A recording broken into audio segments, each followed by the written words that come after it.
So now I would like to invite Professor Shandre for his presentation on the economic policies for inclusive job-rich growth in ASEAN. Please, Professor Shandre.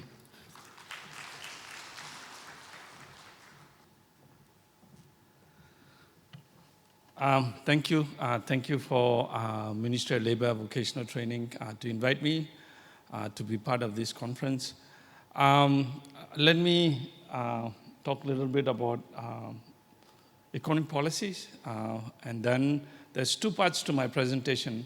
One part of the presentation is purely looking at the kind of policies key ASEAN members have adopted. The second part of the policy, I want to talk a little bit on the LDC graduation. Although there will be a session on the LDC graduation after lunch, but I want to talk in terms of creative destruction and what we create and what we destroy in terms of LDC graduation itself. Okay, fairly economic policies are market-based policies, and market-based policies are not driven by the Labour Ministry. The economic policies are driven by Ministry of Finance and Ministry of Trade. And we only follow what other ministries do. And that is in the market-based policy. Labor market is derived from what the industrial activities are. So there's the demand and there's the supply. Very simple. And when the demand grows faster than the supply, there's a gap.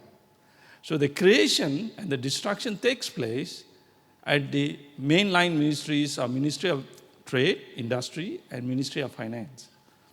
And the destruction part is passed on to Ministry of Labour to actually manage the labor market itself. And when you design labor market policies, they are based on that principle, that we always follow Ministry of Trade and Ministry of Finance, are the main ministries. The reason why I said that is I was a head of research for the Singapore government for labor market.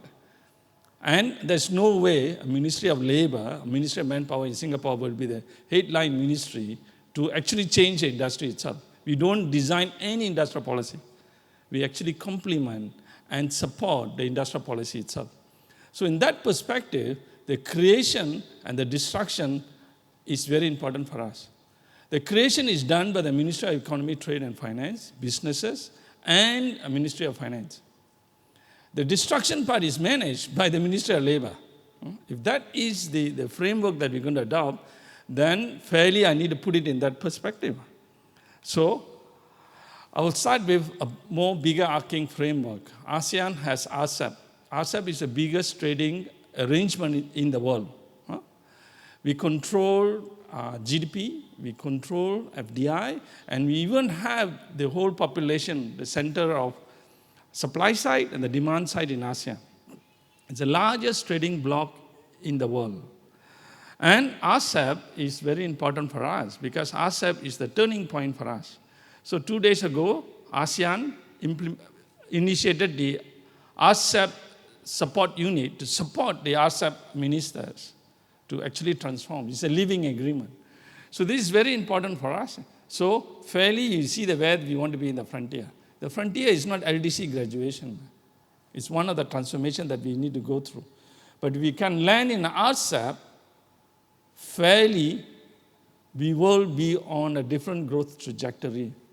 If that is the narrative, then fairly I need to bring this down to Cambodia. So Cambodia from 1995 to 2001, and fairly we can see our growth. And we're putting in strategy, the strategy in the rectangular strategy, now the Pentagon strategy, to complement three key elements. To be in RCEP, we need three key elements. One is human capital. Two, forward-looking institutions and that induce structural adjustment. Third is to allow the inducement, self-dimension in the economy to do the structural adjustment by itself. That's where the creative destruction comes in. But the modern idea of creative destruction is very different. Modern idea of creative destruction has also political economy, like earlier presentation was made. That we don't control. Like whether Biden or Trump inducing strategic dimension create a lot of disruptions in the GVC. US-China trade war. Again, we don't control. So again, those things are hitting us in terms of the structural transformation we want to have, creating more policy risk and creating more institutional risk. So, and this growth is very important for us, and that is driven by trade. Trade is the key fundamental for us. If you don't calibrate the trade part, we're not going to calibrate any of our skills development. So again, trade is driven not by us. Trade is driven by Ministry of Trade and Industry and Ministry of Finance in Cambodia, and we just try to support this. That's the labor market policies. So that leads us to a very important dimension. Cambodia is the most progressive growth economy, and it's growing at a very good pace. But at the same time, we are going to face LDC graduation. We only have nearly 3.5 years to adjust to this graduation that's going to occur very soon, which means that we need to do many policy experiments. So currently I'm working with the Ministry of Labor, Vocational Training, and ADB to understand the various policy experiments we need to do to actually coordinate and minimize this structural transformation and also to develop the skills, the right skill sets for the next phase of growth. So again, we keep saying to ourselves, this is true, keep saying to ourselves, manufacturing, and particularly we are not diversified economy. And our diversification level is very low because we are in the garment and textile. So when the LDC graduation hit us, which I was going to do an experiment, then garment and textile will be affected because from a single transformation to a double transformation, we need to have more products, vertical products and horizontal products. So in order to do the vertical and horizontal products, we need more skills. So it becomes very fundamental for us. What are the skills that I need to do the vertical and the horizontal transformation? It's very difficult narrative. Then even we choose a skill, it's very difficult to say that this will do the transformation. So again, I will talk about the labor market policy in terms of demand-driven model and a supply-induced model. And this is how other ASEAN members are actually adopting this. So again, the orange shows that we are not diversified. I'm very heavily into garment and textile. But I will provide another narrative that shows that Cambodia is diversifying itself. So that leads us to 3 key issues that ASEAN is trying to grapple with. They are overall ASEAN policy, whether country-specific policies or ASEAN policy. Now ASEAN is working on the new emerging issues. One of the most important new emerging issues is skills and human capital development. But the question they have is, what skills do I actually coordinate at the aggregate level? It's very difficult. Skills have to be managed at the country level. No? So at the country level, the first issue we are grappling with is called skills gap. Skills gap means industries are growing very, very fast and I don't have enough skills. That's a gap. From whether it's unskilled, semi-skilled, or high-skill level. So this is driven by globalization, even GVC and technology itself. A good example, conventional car to electric car. There is destruction. But we embrace the destruction and we need to move into the creative part. That should be the mindset of policymakers and the mindset of businesses themselves. So this is a skills gap using 2004 Ministry of Labor Vocational Training Skills Gap. And you already can identify where the skills gap are. That means the demand for skills is higher than the supply for skills are coming in. So this is the first dimension we need to narrow. So countries like Malaysia, Singapore is struggling with the skills gap because the rate of technology growth is so fast. So their demand-driven model, that means identifying all the multinationals and industry and trying to map their skills into that, is not helping them to reduce or manage the skills gap. So we decided to move from a demand-driven model to a supply-induced model. That's the future skills dimension. That means I will allow my demand-driven model, but at the same time, I will induce my supply to meet this demand as much as possible. That's where the lifelong learning fund comes in. So we already identified the skills gap. And that means if I don't manage this gap will all goes to foreigners. Foreign workers will come in and take this because that's where the gap are. The second one is skills trap. That means workers are trapped in an equilibrium, and the trap equilibrium is a very expensive equilibrium because that's why you need to do the training. So the first set of training is to cover the gap. The second set of training is to manage the trap, not to get into the trap. Once you get into the trap, getting an individual out of the trap is very expensive. And in Singapore's case, when somebody gets into a trap, the semi-skill, because of automation that we are talking about, the guy traps there, he has very heavy social burden on the society. Why? He's at 45 years old and 55, and he has university education, he's a professional, and he's unemployed, and he's going to be discouraged worker. And then you look at his life cycle, that is where his life cycle expenditure peaks.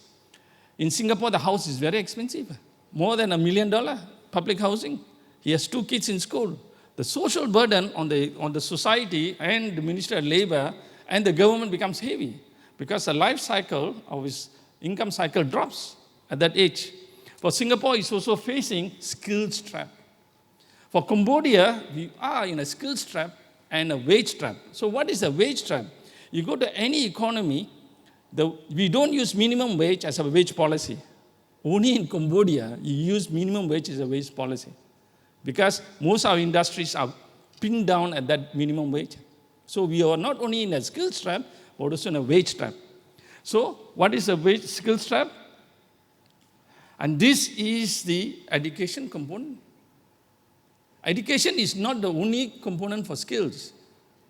Industrial skills are equally important. That's where the creative destruction hit us. So when you look at Cambodia, on the left-hand side, mostly is primary school and lower. Whether I do the projection to 2050, I still be primary school and lower. We are in a trap. So when we design our labor market policies, the industries are growing very, very fast because the gap is going to extend. Then our workers are not able to meet that because most of them are primary and lower. Okay? So the skills trap and the skills gap, all ASEAN members are facing this. It's not only Cambodia. So that's what the data is. So you look at this, the other countries are a little bit better off because theirs is secondary and higher. So they're able to manage, avoid as much as a skills trap, but able to push themselves and narrow the skills gap as much as possible. That is where the policies are. That's how they design their policies. Okay, so Cambodia has another, other than the skills trap and the skills gap, Cambodia has another dimension called Lewis turning point. The Lewis turning point means all the surplus labor you have is getting expensive. That is reflected by this. Our growth is leveling down. So all the static gains you have, all the surplus labor, all the cheap labor you have is all been used up. So China leveled down, rebalance itself in 20 years. Cambodia is rebalancing faster. Every economic shock we are rebalancing. So we need to move into dynamic gains.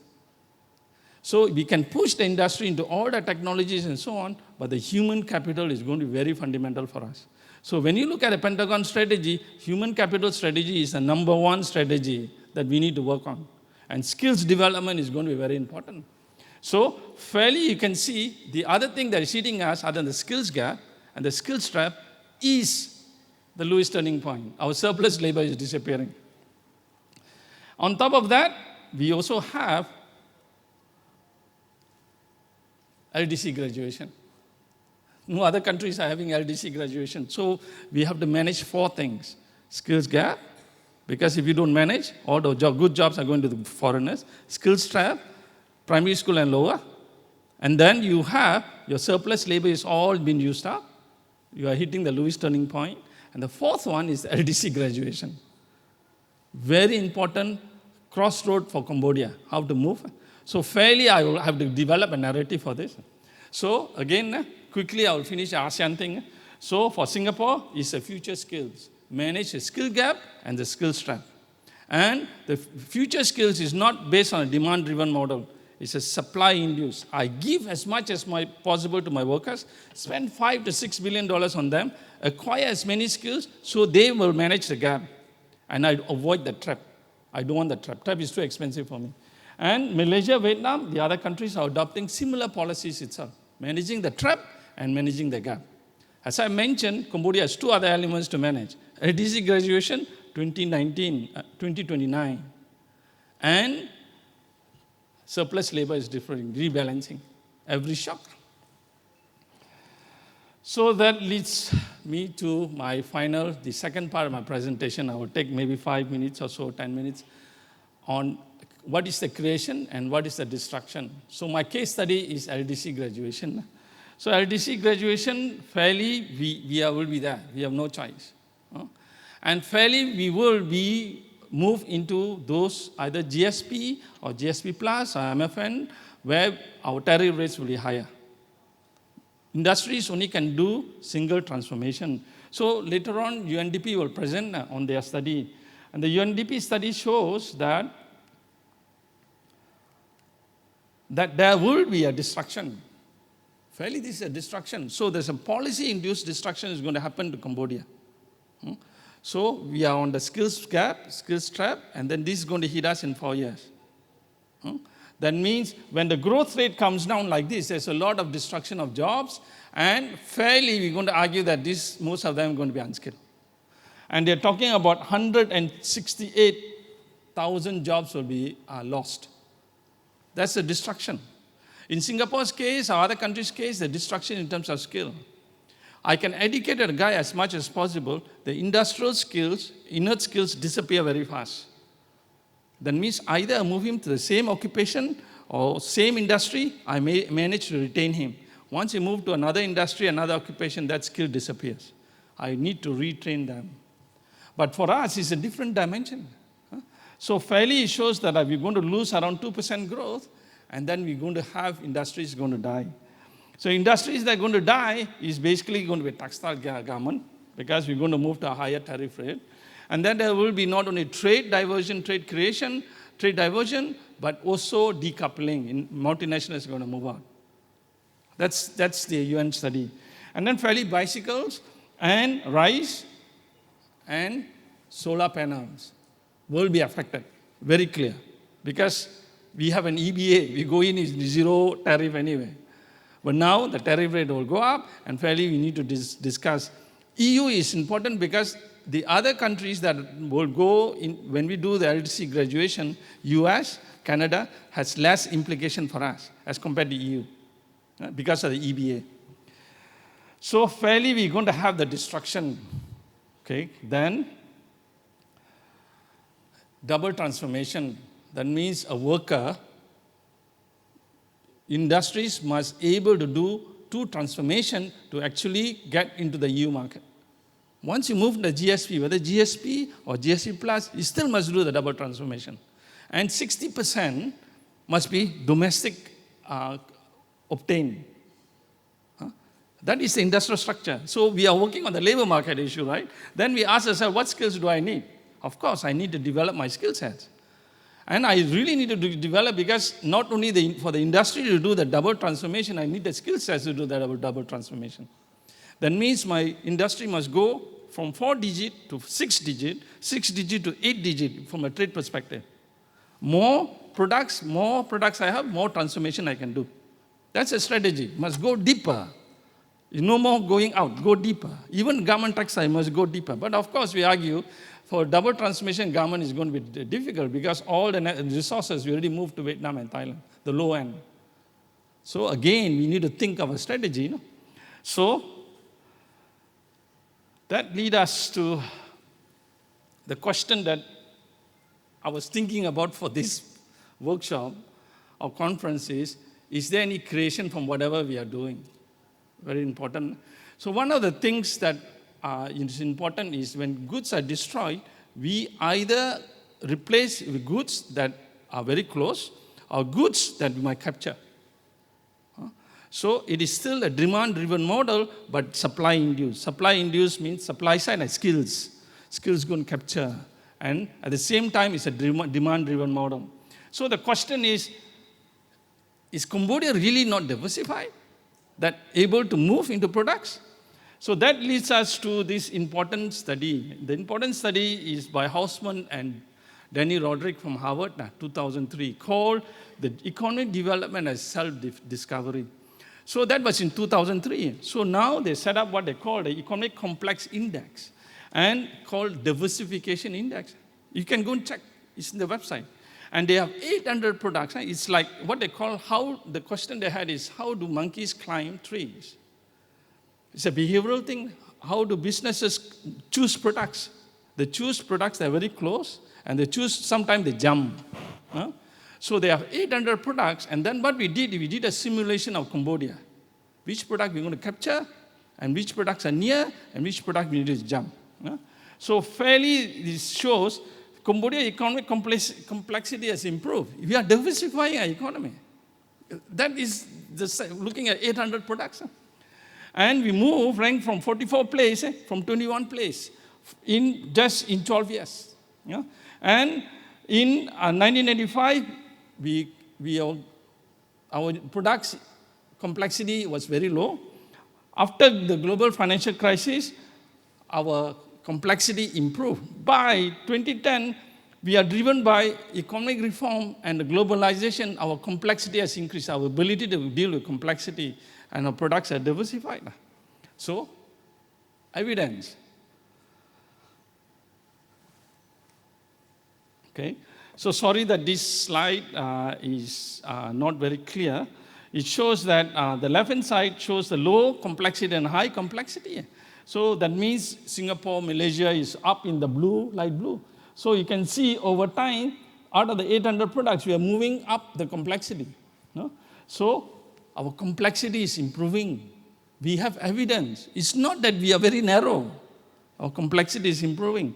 And which product the complexity is improving? So it shows that in Cambodia, 47 new products we put in and contributed nearly 373 per capita.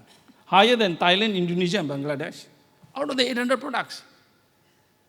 So it actually shows that we are diversifying. The break that we're going to see is the LDC graduation. The break is going to break us because we didn't push this to the high level. And if we have pushed this from the beginning because we allow the market to move, market is moving, we are in the right place. Policies are matters. The self-discovery is to facilitate businesses and create more discovery themselves. Ability to choose product nearby, ability to jump products. So fairly, this shows that we have moved up the rank. And it shows this side is low complexity, the other side is high complexity. So it shows which are the products we are creating, moving in. All the green and light green is important for us. That's why high complexity is. And you can see our complexity has improved, moving up the rank. And we given from the economic diversification, we given A+. From whatever criticism we make, but it's a harmonized system. Harmonized means looking at all the countries. It makes sense because when you are at a higher level of complexity, the products you can jump must be driven by technology. Very difficult. But when you're lower level, you have many products to jump, many levels to jump. So that means you can adopt technology and jump. Leapfrogging can take much more faster. That's the story here. So fairly we already identified. So the interesting part is, and again, sorry for this, it shows the Cambodia is above the line. The interesting part is policy we need. The policy we need must be a combination of low-hanging fruits that we can jump and high-hanging fruits that we need to invest and move. The question is what skill sets we need. So fairly we can identify, one, balance the low-hanging fruit with the high-potential fruits. That should be our strategy. So fairly, this means that our LDC strategy must move into this space, low and high. And second, focus on high growth markets. Of course, EU is a high growth market. US, Japan, high growth market. Fair enough, everybody is going to do that anyway. And leverage on existing capabilities you have. Skills is going to be very important for us. So there's a skills and technology gap. Very important. So we need the kind of skills. You need to do the mapping. Second is infrastructure constraint. We need to empower our businesses, and trade facilitation is important, and upgrading this, our economic zones is very important. So what are these 50 products? These are the 50 products that identified in terms of high gain and complexity is low. So you can jump. So you look at the current products you have and what are the lateral products you're going to jump, and then do the skills mapping. So from here you do the skills mapping. It's still a demand driven, but fairly it tells you which are the products you have a higher probability of success. There are 50 products. If you tell me that in 4 years we cannot capture half of it, that means LTC graduation is going to be very difficult. So all we need to do is have the 50 products, and I look at the high ones and the low ones, and I do the skills mapping. What skills do I need? I go to the businesses and ask them, what skills do you need to actually capture this? Private sector must get involved. This transformation thing is not purely policy. Private sector must get involved together with the workers. We need to empower the workers. At the same time, private sector must tell us what skills they need. How I'm going to capture the one beside me, and how I'm going to capture a little bit hands length, and how I invest to jump. So some industries are ready to jump for the transformation. Some industries want to stay and capture more products nearby. So this is important mapping for us. So, because this is important, because looking for 10, 50 products that I can actually do the transformation. And as I said, if I identify the market, this is the market, I can decide on the skills. Private sector will tell us what skills. Then I do the skills training. Okay. So let me finish my presentation. Thank you. So first of all, I would like to thank to Dr. Rajesh and Professor Shandre for his presentation and very valuable insights.